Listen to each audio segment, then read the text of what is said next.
Morning! Ayan, so nandito tayo ngayon sa Japan. Ayan, pasukan natin tong Family Mart. Ayan, may ramen house. Ayan, ramen.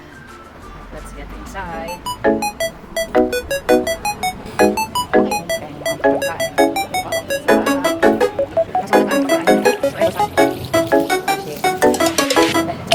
Iinitin natin. Ayun guys, bumili kami almusal, onigiri. So yun. So ang napansin kong kaibahan ng mga 7-Eleven at saka yung mga Family Mart dito at saka sa Pilipinas. So dito kasi parang na-observe ko lang masasarap yung food. Kahit iniinit na lang siya, so masarap talaga. Tapos kung nagbabudget ka, kung medyo tipid-tipid ka, pwedeng dito ka na lang bumili ng pagkain mo sa Family Mart, almusal, tanghalian, hapunan. Masasarap talaga ang food, promise. Okay, almusal tayo. Ito yung kape namin. Chirin. Sarap to. Ayan, sarap niyan. So, hot coffee. Let's go! Paborito ko talaga ito na mayo. Harap. Yummy, yummy.